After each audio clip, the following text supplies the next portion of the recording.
برادری کا نام ووٹ نہیں ہے، یا ووٹ برادری کے لیے نہیں، ووٹ سلام دعا کے لیے نہیں، ووٹ جو ہے وہ صرف اپنے تعلق کی بنیاد کے اوپر نہیں، بلکہ ووٹ اگر ہونا چاہیے تو نظام مصطفیٰ کے اوپر ہونا چاہیے۔ میں کسی بھی پارٹی کی حمایت نہیں کرتا، مجھے کسی سے کوئی غرض نہیں ہے، لیکن میں اتنی بات ضرور کر رہا ہوں، جس بندے کے نام کے اوپر ٹھپا لگا رہے ہو یہ دیکھ لینا کہ وہ اور اس کی پارٹی تمہیں کیا دے رہی ہے اور آگے کیا دے گی۔ پیچھے جو کچھ ہو چکا، آج ہی آنکھیں کھول لیں، آج دیکھ لیں، لیکن کیا ہے، سونا جنگل رات اندھیری، چھائی بدلی کالی ہے، سونے والوں جاگتے رہنا، چوروں کی رکھوالی ہے، آنکھ سے کاجل صاف چرا لے، یا وہ چور بلا کے ہیں، تیری گٹڑی تاکی ہے اور تو نے نیند نکالی ہے۔ ہم کس طرف جائیں، کس کو دیکھیں، ہم کس سے بات کریں، ہم کس کے سامنے اپنی التجا کو رکھیں، کوئی بھی نہیں سنتا۔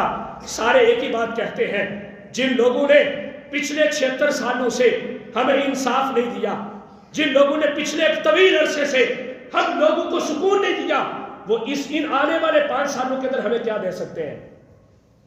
سوچیں ان ساری باتوں کو۔ یہ نظام الٹ ہے سارے کا سارا، یہ سیدھا نہیں ہے۔ اللہ کے قرآن کو تھامے، مصطفیٰ کے فرمان کو تھامے، روایات میں نے آپ کے سامنے پیش کی، عدل و انصاف کا نظام ہونا چاہیے۔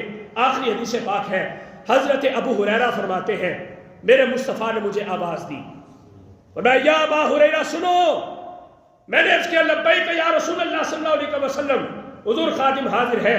میرے مصطفیٰ نے فرمایا عدل ساعت افضل من عبادت 60 سنہ۔ حضور نے فرمایا کہ عدل کا ایک لمحہ، عدل کرنے کا ایک لمحہ 60 سال کی عبادت سے زیادہ افضل ہے۔ عدل کرنا، انصاف کرنا، مگر افسوس ہے، حکومت کو چھوڑو، پارلیمنٹ کو چھوڑو، اسمبلیوں کو چھوڑو، اپنے گلی محلے میں دیکھ لو انصاف کرتے ہو؟ آپس میں دیکھ لو، بھائیوں کے اندر ناانصافی، باپ اور بیٹی کے اندر عدل کا نظام نہیں ہے، ماں اپنی بیٹی کے اوپر خوش نہیں، بیٹی اپنی ماں کے اوپر خوش نہیں ہے، ہر بندہ ایک دوسرے کی جڑیں کاٹنے کی طرف لگا ہوا ہے۔ آقا کریم علیہ السلام ارشاد فرماتے ہیں، ابو ہریرہ میری امت کو بتا دو، ایک لمحہ جس میں تم عدل کرو گے اللہ کے لیے، انصاف کا علم بلند کرو گے، تو یاد رکھنا ایک طرف تمہاری 60 سال کی عبادت، 60 سال کی عبادت، 60 مہینوں کی نہیں، 60 دنوں کی نہیں، 60 گھنٹوں کی نہیں۔ کسی کو نہیں پتا کہ میری عمر 60 برس ہوگی کہ نہیں ہوگی، اور میں ساری عمر وہ عبادت کرتا رہے، 60 سال اس نے عبادت کی، لیکن جو اس نے ایک گھڑی عدل کیا تھا وہ 60 سال کی عبادت سے زیادہ افضل اور بہتر گھڑی گزری ہے۔ اور ساتھ ہی فرمایا یہ بھی میری امت کو بتا دینا، جس نے ایک گھڑی ظلم کے اندر گزاری، یہ تو 5-5 سال گزارتے ہیں نا، جن کو ہم آگے لے کے آتے ہیں، ہم سے ہی اٹھ کے یہ لوگ آگے آئے اور پلٹ کے آ رہے ہیں، دوبارہ کسی نئے کی باری نہیں آئی، اور پتہ نہیں آئے گی بھی کہ نہیں۔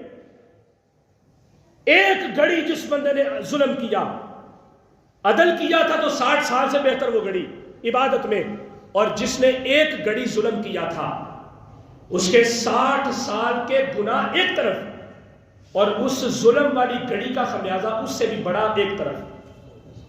کیا کریں گے ہم؟